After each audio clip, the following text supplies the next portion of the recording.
नमस्कार, awakening India में आपका स्वागत है। मैं हूं प्रवीण तिवारी। अवेकनिंग इंडिया का मकसद है स्वामी विवेकानंद के भारत जागरण के सपने को एक बार फिर देश के युवाओं तक पहुंचाना। देश की कई जानी मानी हस्तियां अवेकनिंग इंडिया के सफर में हमारे साथ जुड़ती हैं और अपने विचार, साथ ही साथ स्वामी विवेकानंद के जीवन के, उनके विचारों के, उनकी सीख के क्या असर उनके जीवन में पड़े हैं, वो युवाओं के साथ बांटती हैं। आज बड़ी खुशी की बात है कि एक और जानी मानी हस्ती हमारे साथ मौजूद हैं। रामेंद्र जाखू साहिल साहब हमारे साथ मौजूद हैं। सबसे पहले साहिल साहब, मैं आपका बहुत स्वागत करता हूं। मैं रामेंद्र जाखू साहिल साहब का भी परिचय दूं तो आधा कार्यक्रम तो इसमें निकल जाएगा, बड़ा लंबा परिचय है, लेकिन मैं आपको शॉर्ट में बता दूं कि प्रशासनिक सेवा में तो हैं ही, IAS अधिकारी तो वो हैं ही, साथ ही साथ समाज सेवी भी हैं और जाने माने साहित्यकार भी हैं। उनकी शायरी काफ़ी पढ़ी भी जाती है, पसंद भी की जाती है। और आज लेखन के बारे में, लेखन कैसे युवाओं तक इन विचारों को, चाहे वो स्वामी विवेकानंद के विचार हैं या भारत जागरण के लिए अभी तक जितने भी प्रयास किए गए हैं, वो प्रयास हैं, वो कैसे युवाओं तक पहुंचाने में कामयाब होते हैं और क्या किया जाए या किस तरह का लेखन हो या युवा किस तरह से इस लेखन को ग्रहण करें कि स्वामी विवेकानंद के इस सपने को वो ठीक ठीक समझ पाए। हम आपसे बातचीत आगे बढ़ाएंगे, लेकिन उससे पहले हम कार्यक्रम में हमेशा स्वामी विवेकानंद के जीवन की कुछ घटनाओं पर नजर डालते हैं। और दरअसल ये कहा जाता है, मैं हमेशा ये बात कहता हूं कि उनकी फिलॉसफी तो एक अलग मसला है, उनकी जिंदगी को पढ़ लिया जाए, देख लिया जाए तो भी आप बहुत कुछ सीख सकते हैं। तो एक नजर उनकी जिंदगी पर डालते हैं, उनके जीवन सफर पर डालते हैं।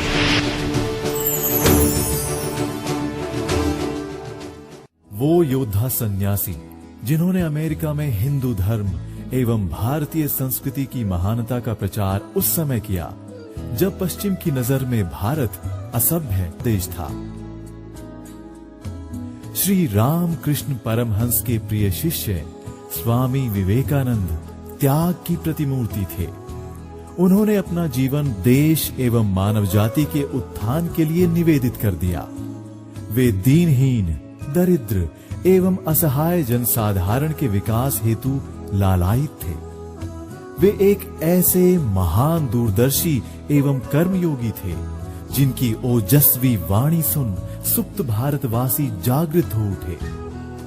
उन्होंने अपने गुरु के संरक्षण में कठोर जीवन यापन कर आध्यात्मिक जगत की ऊंचाइयों को प्राप्त किया।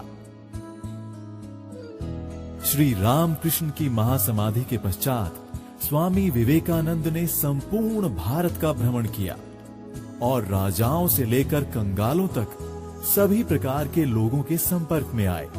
जनसाधारण की दुखद अवस्था देख उन्हें बहुत कष्ट हुआ। उनके अनुसार इसका मुख्य कारण था आत्म स्वरूप का अज्ञान। उन्होंने पाया कि पूर्व के दर्शन एवं पश्चिम के विज्ञान के सही मिश्रण द्वारा ही मानव जाति का सम्यक विकास संभव हो सकेगा। स्वामी विवेकानंद की धर्म की परिभाषा आधुनिक विश्व को उनका सबसे महत्वपूर्ण योगदान है। उनके अनुसार धर्म अतीन्द्रिय सत्ता का वो सार्वभौमिक अनुभव है जो संपूर्ण मानव जाति द्वारा प्राप्त किया जा सकता है। उन्होंने विश्व को आत्मा की पवित्रता एवं ऐक्य के आधार पर नैतिकता का एक नवीन सिद्धांत दिया।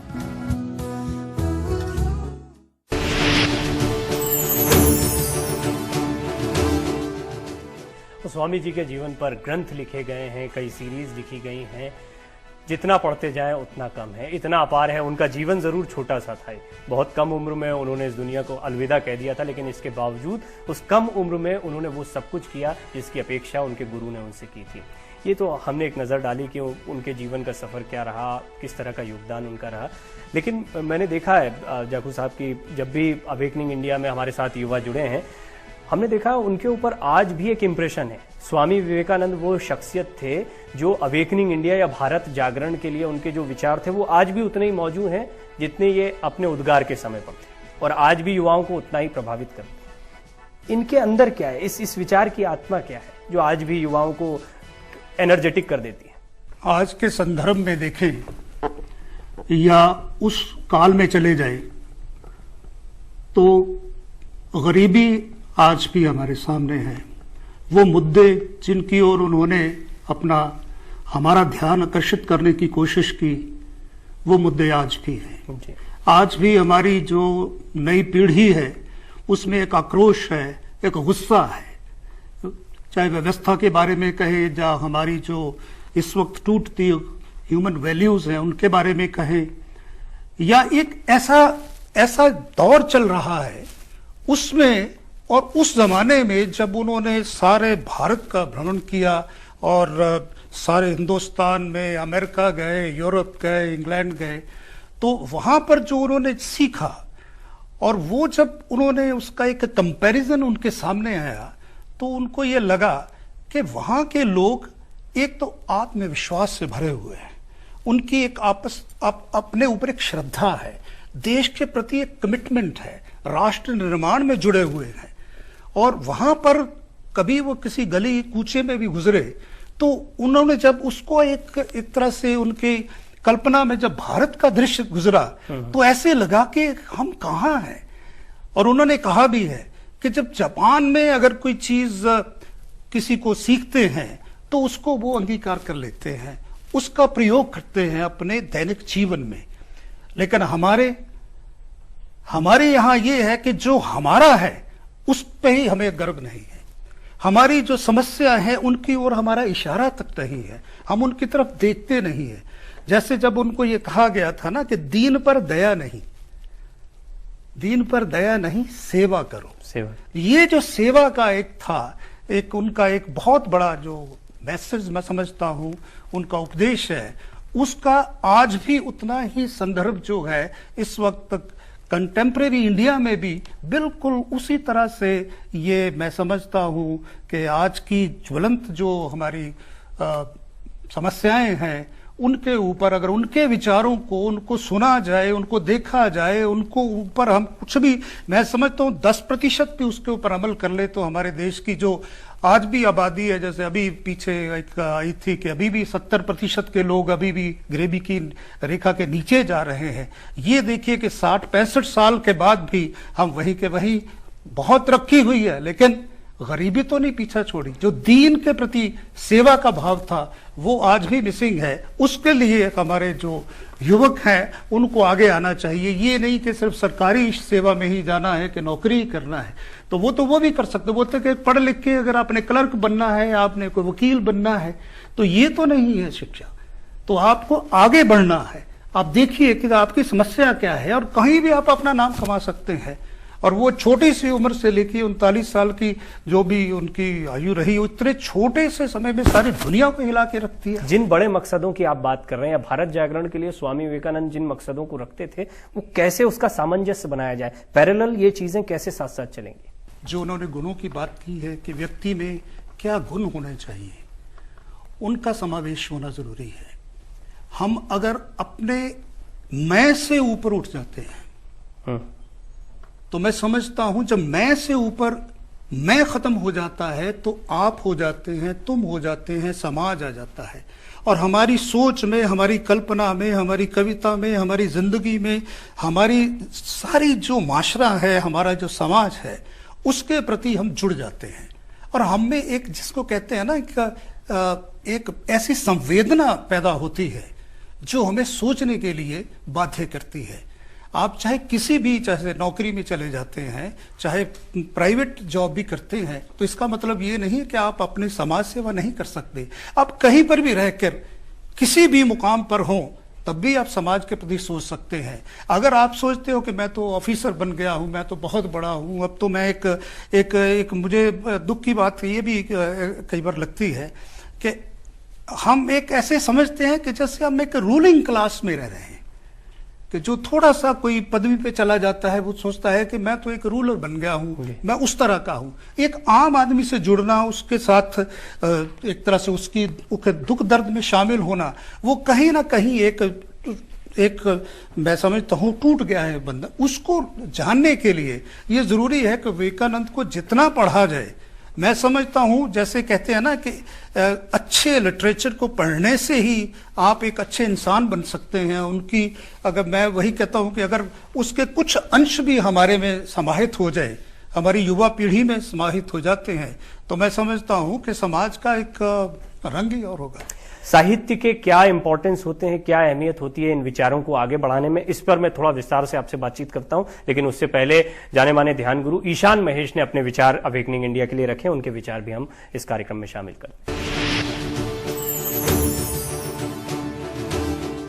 स्वामी विवेकानंद एक बहुत ही सूक्ष्म और बारीक चित्रों के धनी थे, उनको उकेरने वाले।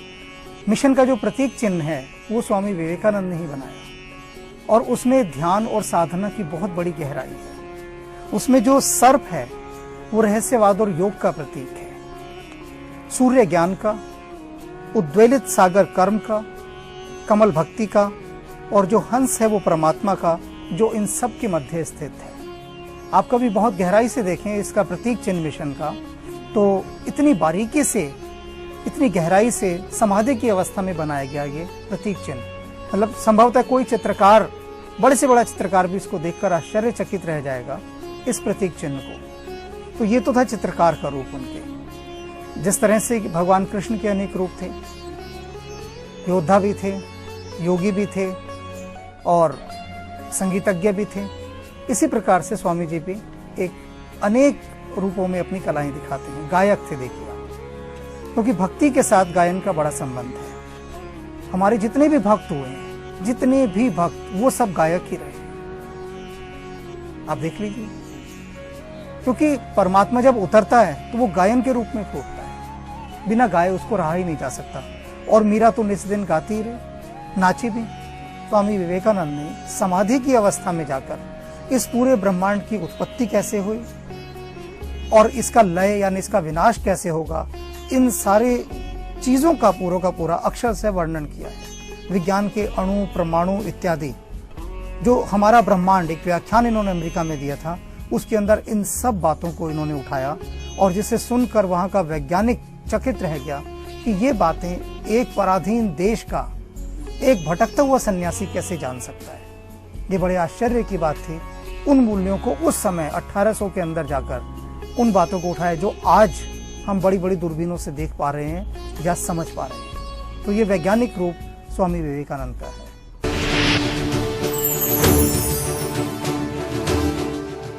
हमने यहाँ पर देखा सर, एक ईशान महेश जी ने बड़ी सुंदर बात कही, और ये सत्य भी है कि जितने भी महापुरुष हुए हैं, चाहे स्वामी विवेकानंद हो या तमाम भक्तों की हम पूरी लिस्ट निकाल लें, तो वो एक कलाकार भी थे। उनके अंदर एक कलाकार भी था या एक साहित्यकार भी था। आप खुद एक साहित्यकार हैं। साहित्य के प्रति प्रेम या कला के प्रति प्रेम, ये कैसे आपको इन उच्च आदर्शों के लिए ले जा सकता है? किसी ने कहा है, या ये सत्य है, कि नाद ब्रह्म है, और अगर आप भगवान तक पहुंचना चाहते हैं तो ये संगीत के माध्यम से आप पहुंचते हैं। अब कोई भी धर्म ले लें, चाहे वो अजान देख लें, चाहे शब्द देख लें, चाहे किसी भी धर्म में देखें, तो उसमें जो ग्रंथ हैं उनमें लिखा ही इस तरह से गया है कि बहुत जैसे एक उच्च कोटि का साहित्य है। साहित्य क्या है? ज्ञान का एक समंदर है, और उसको आप जब गाते हैं तो ऐसे है कि आपकी जो एक तरह से आत्मा परमात्मा के साथ एकदम एक संबंध स्थापित हो जाता है, और तभी कहते हैं कि नाद ब्रह्म है। और शायद स्वामी जी भी यही जानते थे, जैसे उनके जो गुरु हैं जिनको वो ठाकुर जी कहते थे, और हमेशा उनका सुनते थे, वो गाते थे उनकी उपस्थिति में, और उनका गाने के बाद वो एक ध्यान मुद्रा में चले जाते थे। और वो जो एक रास्ता से कह सकते गुरु शिष्य के बीच में जहां एक परमपिता के साथ एक संबंध स्थापित हो जाता था, वो एक ऐसा क्षण होता था कि जो बहुत ही अमूल्य होता था। इन विधाओं में साहित्य भी एक महत्वपूर्ण विधा है। आप साहित्य को सिर्फ समझते नहीं, उसको जीते भी हैं। तो मैं आपसे इस पर और विस्तार से बात करता हूं, लेकिन एक ब्रेक के बाद। और ब्रेक पर जाने से पहले हमेशा की तरह अवेकनिंग इंडिया में स्वामी विवेकानंद के एक सशक्त विचार के साथ आपको छोड़े जाए। समस्त पूजा अर्चना का यही सार है, पवित्र होना और दूसरों का भला करना। जो दीनहीन में, दुर्बल में एवं रोगी में शिव को देखता है, वही वास्तव में शिव की पूजा कर रहा है। और यदि कोई केवल एक प्रतिमा में शिव को देखता है तो उसकी पूजा प्रारंभिक मात्र है।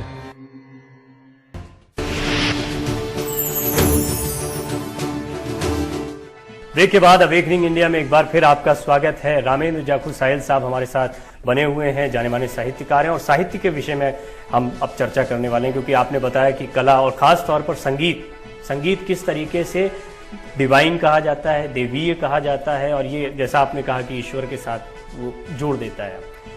साहित्य में भी क्या यही गुण होते हैं? आप खुद क्या महसूस करते हैं? जो साहित्य आदमी की आदमी से पहचान ना करवा सके, आदमी की जो सही उसकी एक सत्ता है, जैसे वो स्वामी जी ने कहा था कि जो जैसे एजुकेशन है, शिक्षा जो है, it is an expression of perfection.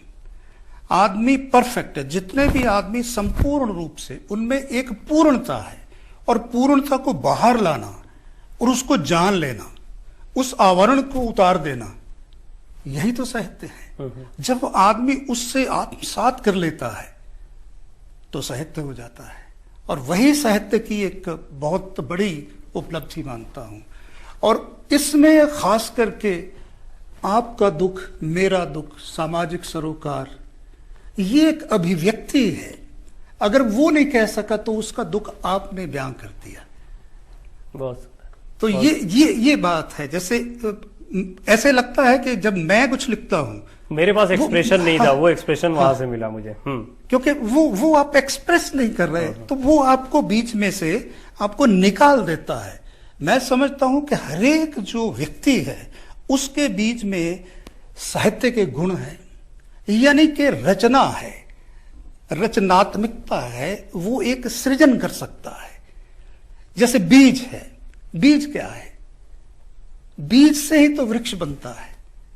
तो कोई ये तो मान नहीं सकता है कि किसी व्यक्ति विशेष में कोई बीज ही नहीं है, उसमें विचार ही नहीं है। तो विचार को ही बाहर निकाल देना, उसको सशक्त रूप से अभिव्यक्त कर देना, यही साहित्य है। ऐसी कोई साहित्यिक रचना खासतौर पर विवेकानंद से जुड़ी हो जिसने आपको बहुत प्रभावित किया? मैं गीत है उनका, उसकी चंद पंक्तियां पढ़ देता हूं कि गाता हूं गीत मैं तुम्हें ही सुनाने को, गाता हूं गीत मैं तुम्हें ही सुनाने को, भले और बुरे की लोक निंदा, यश कथा की नहीं परवाह मुझे, दास हूं तुम दोनों का। ये एक लंबा गीत है। और इसी तरह एक उनका हिंदी में एक रचना जो है वो मुझे बहुत अच्छी लगती है। उनकी चंद पंक्तियां देखिए, श्री कृष्ण संगीत।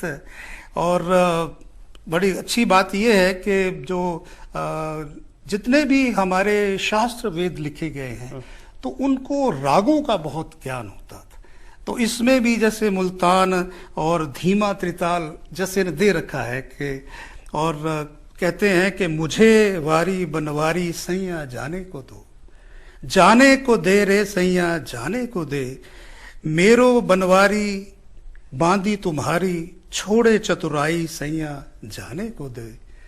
तो इसमें देखिए जो भाव है, एक तरह से जो भक्ति रस का एक सूफियाना एक जो सोच है, उसको कितनी सशक्तता से उन्होंने व्यक्त किया है कि ऐसे एकदम लगता है कि दिल को छू जाए। इशू मेरे लिए इसलिए है क्योंकि, या जो भी सुन रहे होंगे इस वक्त, स्वामी विवेकानंद एक बहुत अच्छे गीतकार, बहुत अच्छे कवि थे। ऐसी कई कविताएं, कई गीत उन्होंने बांग्ला में भी लिखे, गाते भी वो बहुत अच्छा, अंग्रेजी में लिखे, अंग्रेजी में उन्होंने बहुत अच्छी पोएट्री लिखी है, संस्कृत। अब एक सवाल बड़ा दिलचस्प मेरे जहन में आता है, आप ईश्वर को पा पाते हैं या आप ईश्वर को पाना चाहते हैं इसलिए आप कवि बन जाइए? ये जरा जो सवाल है मैं आपके सामने रखूंगा, लेकिन उससे पहले ईशान महेश जी भी एक कविता जो कि रचना है स्वामी विवेकानंद की, वो अवेकनिंग इंडिया के दर्शकों के लिए सुना रहे हैं, तो वो भी जरा हम सुनते हैं।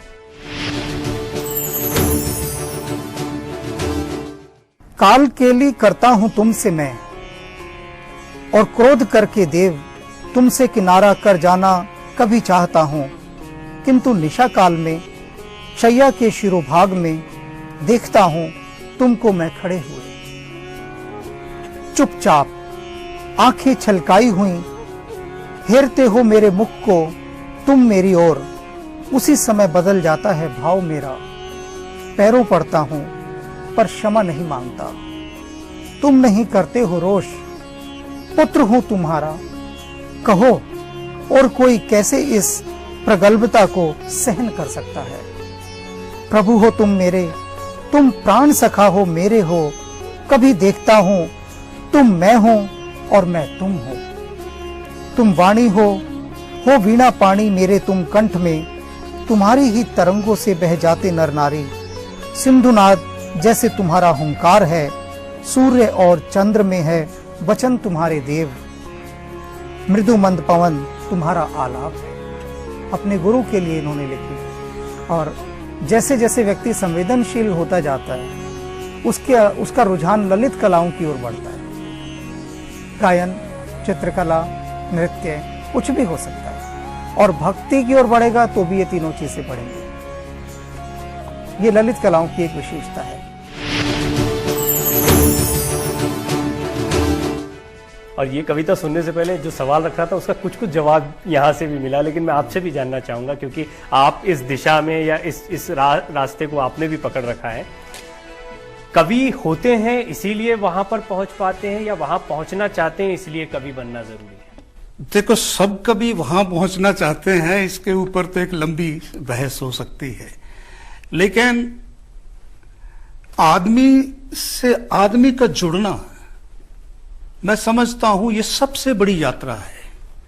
और अगर आदमी आदमी से जुड़ जाता है तो इससे बड़ी और यात्रा क्या हो सकती है? क्योंकि आप यहां पहुंचना चाहते हैं, वहां पहुंच चुके हैं। और यही सच है और यही सत्य है कि आप पहुंचते हैं। और मैं समझता हूं जितने भी आप हमारे शास्त्र वेद उठा लें या जो आज का आधुनिक साहित्य ले लें, उसमें आपके पहुंचने से पहले ही कविता पहुंच चुकी होती है। आप मौजूद होते हैं और आपको लोग जान रहे होते हैं। वो जान नहीं रहे होते हैं, वो एक तरह से मैं समझता हूं वो शुक्रिया अदा कर रहे होते हैं कि आप उनके मन की या उनके मन के साथ आप जुड़े हुए हो। और एक जो रिश्ता जो कहते हैं ना, सबसे बड़ा रिश्ता एहसास का रिश्ता होता है। कविता एहसास पैदा करती है और जो आदमी एहसास के रिश्ते पर जिंदा होता है, और यही सही मानों में मैं समझता हूं मानव है, मानवता है और मानव सत्य है। वाकई में जैसा आपने कहा, ये साहित्य के बारे में या मैं आपसे भी चर्चा करूं तो बड़ी लंबी चर्चा हो सकती है, लेकिन जरा अब समय सीमित है। अवेकनिंग इंडिया में हम अंतिम दौर में बातचीत के पहुंच रहे हैं, तो मैं ये चीज जरूर आपसे चाहूंगा कि जो जितने भी युवा अभी आपको देख रहे हैं, जितने भी दर्शक इस वक्त अवेकनिंग इंडिया को देख रहे हैं, उनके लिए आप क्या कहेंगे? वो कैसे क्योंकि ये तो सही है कि आप संवेदनशील होंगे, जैसा ईशान महेश भी कह रहे थे, तो आप ललित कलाओं की तरफ आपका रुझान बनेगा संगीत। आप कैसे इनके प्रति रुझान पैदा करें, या अगर रुझान पैदा होता है तो किस तरह से उसको क्रियान्वित करें या उसके लिए आगे बढ़ें? जैसा मैंने पहले कहा है कि जो कविता है, जो रचना है, जो क्रिएटिविटी है, वो आपके अंदर है। तो ये युवाओं को देखना है कि उनका जो पोटेंशियल है, जो उनका एक ध्येय है जीवन का, वो क्या है।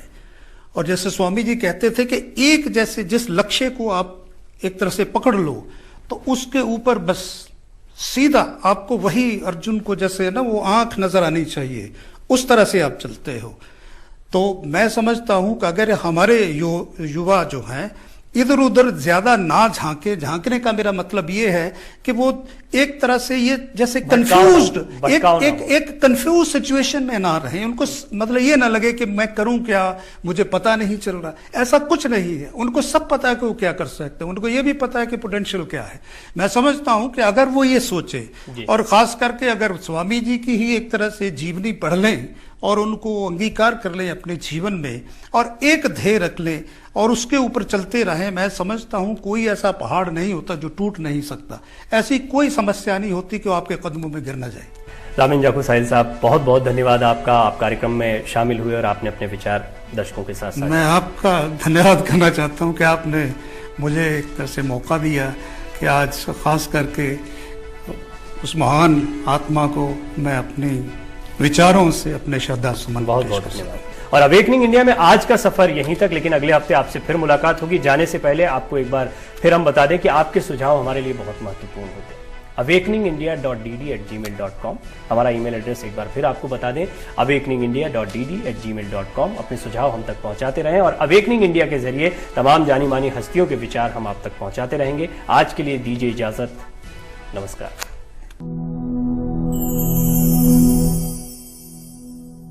समस्त पूजा अर्चना का यही सार है, पवित्र होना और दूसरों का भला करना। जो दीनहीन में, दुर्बल में एवं रोगी में शिव को देखता है, वही वास्तव में शिव की पूजा कर रहा है। और यदि कोई केवल एक प्रतिमा में शिव को देखता है, तो उसकी पूजा प्रारंभिक मात्र है।